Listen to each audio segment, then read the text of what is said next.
ನಾನು ಇಷ್ಟ ಆಗಲಿಲ್ವಾ? ಇಷ್ಟನ್ನೇ ನೀನು ಓಕೆ ಅಂದರೆ ನನಗೂ ಓಕೆ.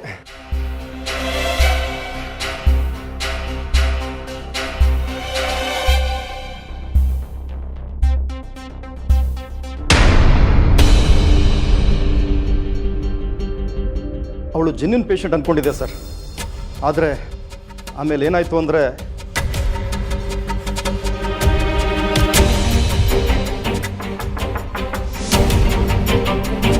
ಯಾರು ಬಂದರು?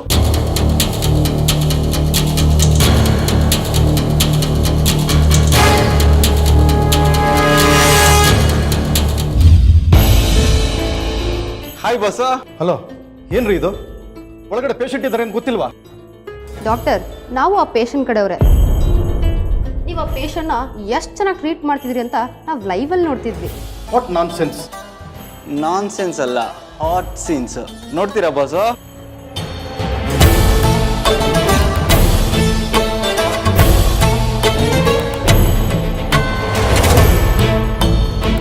ಪರವಾಗಿಲ್ಲ ಡಾಕ್ಟ್ರೇ, ಯಾವುದಕ್ಕೂ ಕಮ್ಮಿ ಇಲ್ಲ ನೀವು. ನೋಡಿ ಪ್ಲೀಸ್, ಹೀಗೆಲ್ಲ ಮಾಡಬೇಡಿ. ಹೌದಾ? ನಾಳೆ ನಿಮ್ಮ ಮೊಬೈಲ್ ನಂಬರಿಗೆ ಒಂದು ಅಕೌಂಟ್ ನಂಬರ್ ಬರುತ್ತೆ. ಆ ನಂಬರಿಗೆ 50 ಲಕ್ಷ ಟ್ರಾನ್ಸ್ಫರ್ ಮಾಡಬೇಕು, ಇಲ್ಲ ಅಂದರೆ ಈ ವಿಡಿಯೋ ವೈರಲ್ ಆಗುತ್ತೆ.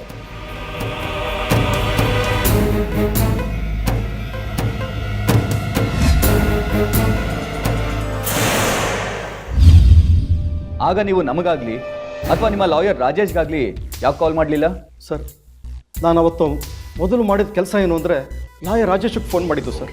ಅವರೇ ನನಗೆ ಸರಿಯಾಗಿ ತಗೊಳ್ಕೊಂಡಿದ್ದೀರಾ, ಅವ್ರು ಕೇಳಿದಷ್ಟು ದುಡ್ಡನ್ನ ಟ್ರಾನ್ಸ್ಫರ್ ಮಾಡೋದೇ ಒಳ್ಳೆಯದು ಅಂತ ಹೇಳಿಬಿಟ್ರು ಸರ್. ಮುಂದಿನ ತಿಂಗಳು ನನ್ನ ಮಗಳು ಮದುವೆ ಇತ್ತು ಸರ್.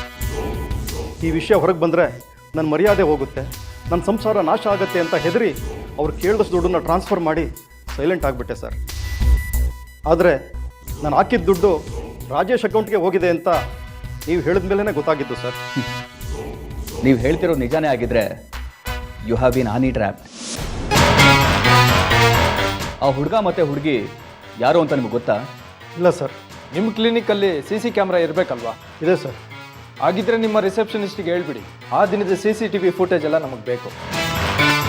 ಸರಿ, ಹಾಗಿದ್ರೆ ಅವಶ್ಯಕತೆ ಬಿದ್ದರೆ ಮತ್ತೆ ನಾವು ಬರೋದಿಲ್ಲ, ಫೋನ್ ಮಾಡ್ತೀವಿ, ಸ್ಟೇಷನ್ಗೆ ನೀವೇ ಬರಬೇಕಾಗತ್ತೆ.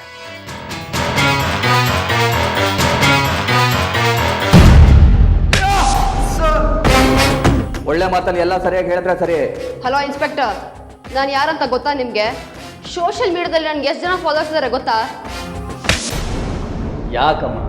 ಯಾಕಮ್ಮ ಹೊಡಿತಾ ಇದ್ದೀರಾ? ಇವ್ರು ಯಾರು ಅಂತ ಗೊತ್ತಾ ನಿಮಗೆ? ಸೋಷಿಯಲ್ ಮೀಡಿಯಾ ಸೆನ್ಸೇಷನ್ ಇವರು. ಹಾಗೆಲ್ಲ ಹೊಡಿಬಾರ್ದು. ಒಂದು ನಿಮಿಷ ಇರಿ. ಈಗ ಶುರು ಹಚ್ಕೊಳ್ಳಿ. ಸೋಷಿಯಲ್ ಮೀಡಿಯಾದಲ್ಲಿ ಇವರ ಫಾಲೋವರ್ಸ್ಗಳು ಕೊಡುವಂಥ ಲೈಕು ಕಮೆಂಟ್ಸು ಇನ್ನೂ ಜಾಸ್ತಿ ಸಿಗುತ್ತೆ. ಶುರು ಹಚ್ಕೊಳ್ಳಿ. ಬೇಡ, ಹೊಡಿಬೇಡಿ ಹೊಡಿಬೇಡಿ ಹೇಳ್ತೀನಿ. ನೋಡಿದ್ರಾ ಇವರಿಗೆ ಡಿಪಾರ್ಟ್ಮೆಂಟ್ಗಿಂತ ಅವ್ರ ಫಾಲೋವರ್ಸ್ ಕಂಡ್ರೆ ಎಷ್ಟು ಭಯ ಅಂತ. ಬೇಗ ಹೇಳೋ. ಸರ್, ನನಗೆ ಕಾಲೇಜ್ ಡೇಸಿಂದ ಸೋಷಿಯಲ್ ಮೀಡಿಯಾ ಸೆನ್ಸೇಷನ್ ಆಗಬೇಕಂತ ತುಂಬ ಆಸೆ. ಒಂದಿನ ನನ್ನ ಫ್ರೆಂಡ್ ಒಬ್ಬಳಿಗೆ ಪ್ರೊಫೆಸರ್ ಫ್ಲರ್ಟ್ ಮಾಡೋದನ್ನು ವೀಡಿಯೋ ಮಾಡಿ ಅಪ್ಲೋಡ್ ಮಾಡಿದೆ. ಅದು ತುಂಬ ವೈರಲ್ ಆಗೋಯಿತು. ಆಗ ಯಾರೋ ಒಬ್ಬ ವ್ಯಕ್ತಿ ನಾನು ಕಾಂಟ್ಯಾಕ್ಟ್ ಮಾಡಿ, ನೀನು ಇದೇ ಥರ ಕೆಲಸ ಮಾಡ್ತೀಯಾ, ನಿಂಗೆ ದುಡ್ಡು ಕೊಡ್ತೀನಿ ಅಂತ ಹೇಳಿದ್ರು. ಆ ಕಡೆ ಹೆಚ್ಚೆಚ್ಚು ಲೈಕ್ಸು, ಈ ಕಡೆ ಒಳ್ಳೆ ದುಡ್ಡು. ಸೊ ಕಣ್ಣು ಮುಚ್ಕೊಂಡು ಒಪ್ಕೊಂಡ್ಬಿಟ್ಟೆ ಸರ್. ಅಂಥದ್ದೇನು ಮಾಡಿಸ್ತಾ ಇದ್ದ ಅಂತ ಸರಿಯಾಗಿ ಹೇಳೋ. ಸರ್, ಅವ್ರಿಗಿರೋ ಕಾಂಟ್ಯಾಕ್ಟ್ ಮೂಲಕ ಇನ್ನೋಸೆಂಟ್ ಹುಡುಗಿರ್ನೆಲ್ಲ ಇಲ್ಲಿ ಕರ್ಸ್ಕೋತಿದ್ರು ಸರ್. ಅವ್ರನ್ನ ಗ್ರೂಮ್ ಮಾಡಿ ದೊಡ್ಡ ದೊಡ್ಡ ಮನುಷ್ಯರ ಹತ್ರ ಕಳಿಸ್ತಿದ್ರು. ಅಷ್ಟೇ ಅಲ್ಲದೆ ಸಲಿಗೆ ಬೆಳೆಸ್ಕೊಂಡು ಬುಟ್ಟಿಗೆ ಬೆಳೆಸ್ಕೊತಿದ್ರು ಸರ್. ಕರೆಕ್ಟ್ ಟೈಮ್ ನೋಡಿಕೊಂಡು ನಾವು ಹೋಗಿ ಅವ್ರ ರಾಸಲೀಲೆಗಳನ್ನ ವಿಡಿಯೋ ಮಾಡಿಕೊಂಡು ಅವ್ರನ್ನ ಅದನ್ನೇ ತೋರಿಸಿ ಬ್ಲ್ಯಾಕ್ ಮೇಲ್ ಮಾಡಿ ಲಕ್ಷಾನುಗಟ್ಟಲೆ ವಸೂಲಿ ಮಾಡ್ತಿದ್ವಿ ಸರ್. ಇಂಥ ಗನಂದಾರಿ ಕೆಲಸನ ವಿಡಿಯೋ ಮಾಡೋದಕ್ಕೆ ಇರೋಷನ್ ಹೆಲ್ಪ್ ತಗೋತಾ ಇದೆ ಅಲ್ಲ?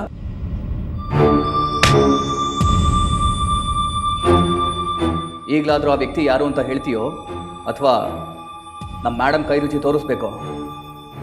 ಬೇಡ ಸರ್, ಹೇಳ್ತೀನಿ. ಅವ್ರು ಬೇರೆ ಯಾರೂ ಅಲ್ಲ ಸರ್. ಅವರು ನಾಚಿಕೆ ಆಗ್ಬೇಕ್ರಿ ನಿಮ್ಮ ಜನ್ಮಕ್ಕೆ. ನಮ್ಮ ಡಿಪಾರ್ಟ್ಮೆಂಟ್ನಲ್ಲೇ ಇದ್ದು ಇಂಥ ವ್ಯವಹಾರ ಬೇರೆ ಮಾಡ್ತಾ ಇದ್ರ ನೀವು? ಸರ್, ಇದನ್ನೆಲ್ಲ ಮೊದಲು ಶುರು ಮಾಡಿಸಿದ್ದೆ ಆ ಸವಿತಾ ಸರ್. ಹೌದು ಸರ್, ಒಂದಿನ ಸವಿತಾ ತನ್ನ ಬಾಯ್ ಫ್ರೆಂಡ್ ಯಶ್ವಂತ್ ಜೊತೆ ನಮ್ಮ ಸ್ಟೇಷನ್ಗೆ ಬಂದಿದ್ಲು. ಅವತ್ತು ಅವತ್ತು ಸಾಹೇಬ್ರು ಇರಲಿಲ್ಲ, ಹಾಗಾಗಿ ನಾನೇ ಕೇಸ್ನ ಅಟೆಂಡ್ ಮಾಡಿದೆ. ನಾಚಿಕೆ ಆಗೋದು. ಇಷ್ಟು ದಿನ ಹುಡುಗಿ ಜೊತೆ ಸುತ್ತಿ ಈಗ ನನಗೂ ನಿಂಗೂ ಯಾವ ಸಂಬಂಧನೂ ಇಲ್ಲ ಅಂದರೆ ಏನೋ ಇದ್ರ ಅರ್ಥ?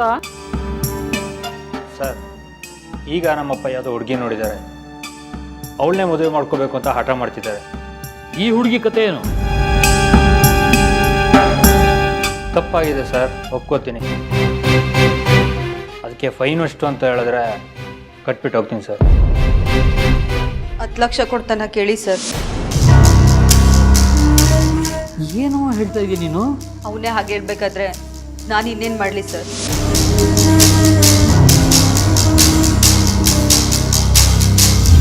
ಆ ಹುಡುಗ ನೀನು ಕೇಳ್ದಾಗೆ ದುಡ್ಡು ಕೊಟ್ಟಿಯಾನೆ, ಆದರೆ ಮುಂದೆ ನಿನ್ನ ಲೈಫ್ ಕತೆ ಹೇಗಮ್ಮ? ಗೊತ್ತಿಲ್ಲದೆ ಮೋಸ ಹೋಗ್ಬಿಟ್ಟೆ ಸರ್. ಹಾಗಂತ ಈ ಕೂತ್ ಕೊರಗಿದ್ರೆ ಏನು ಪ್ರಯೋಜನ ಇಲ್ಲ. ಮುಂದೆ ಲೈಫ್ ಏನು ಅಂತ ನೋಡ್ಕೋಬೇಕಲ್ವಾ?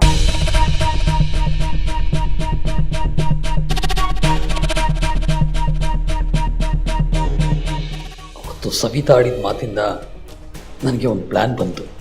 ನಾನು ಸವಿತಾ ಸೇರಿ ಇದನ್ನೇ ಬಿಸ್ನೆಸ್ ಮಾಡಬೇಕು ಅಂತ ಡಿಸೈಡ್ ಆದ್ವಿ. ಆದರೆ ಇದನ್ನು ಬರೀ ನಮ್ಮಿಬ್ಬರ ಕೈಲೇ ನಿಭಾಯಿಸೋಕ್ಕೆ ಸಾಧ್ಯ ಆಗ್ತಿರಲಿಲ್ಲ. ಆಗ ನಮ್ಮ ಪರಿಚಯ ಆಗಿದ್ದೆ ರಾಜೇಶ್, ಕೃತಿಕಾ ಮತ್ತು ರೋಷನ್.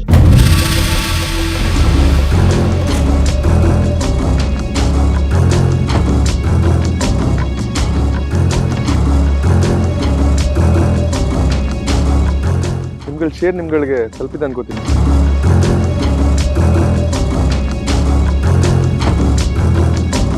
ಆದರೆ ಇದರಿಂದ ನಮಗೇನು ಪ್ರಾಬ್ಲಮ್ ಆಗಲ್ಲ ಅಲ್ವಾ? ಕಾನೂನನ್ನು ಕಾಪಾಡುವಂತಹ ಪೊಲೀಸು, ಲಾ ಆ್ಯಂಡ್ ಆರ್ಡರ್ನ ಕಾಪಾಡುವಂತಹ ಲಾಯರ್, ಏನನ್ನ ಹೇಗೆ ಬೇಕಾದರೂ ತೋರಿಸುವಂತಹ ಮೀಡಿಯಾ, ಇದ್ರ ಜೊತೆಗೆ ಸುಂದರವಾದ ಹುಡುಗಿ,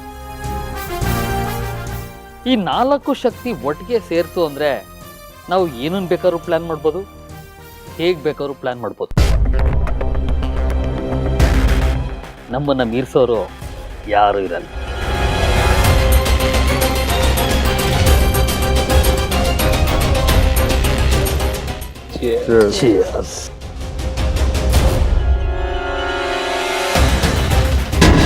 ಹಾಗಾದರೆ ಈ ಸಂತೋಷ್ ಸರ್, ಸಂತೋಷು ರಾಜೇಶು ಇಬ್ಬರು ಒಟ್ಟಿಗೆ ಕೆಲಸ ಮಾಡ್ತಿದ್ರು.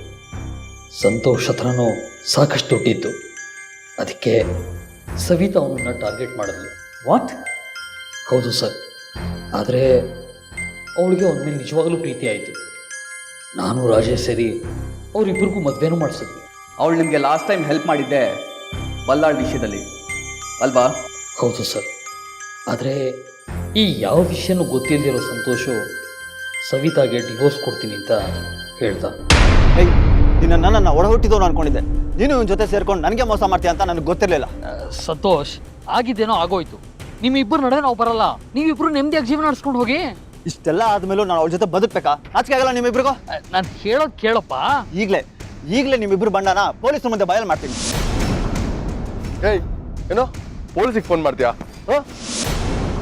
ಮಾಮ್ಸ್, ಇವನ್ನ ಹೀಗೆ ಬಿಟ್ರೆ ಮುಂದೆ ನಮಗೆ ಕಷ್ಟ ಆಗುತ್ತೆ. ಮುಗಿಸ್ಬಿಡು. ಏಯ್ ಏಯ್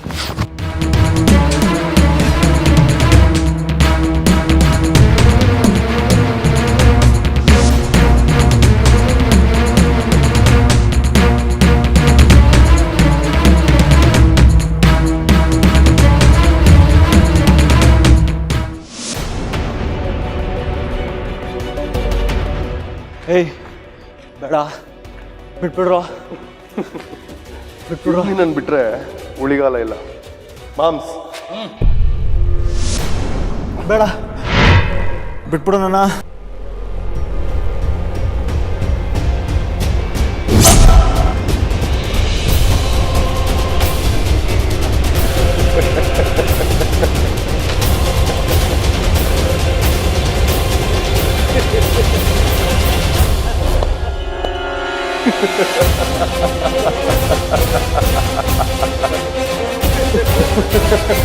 ಟಾಕಿಸ್ ಆಪ್ ಇದೀಗ ಕೇವಲ 99 ರೂಪಾಯಿಯಲ್ಲಿ ಲಭ್ಯ. ಹಿಂದೆ ಡೌನ್ಲೋಡ್ ಮಾಡಿ ಟಾಕಿಸ್ ಆಪ್.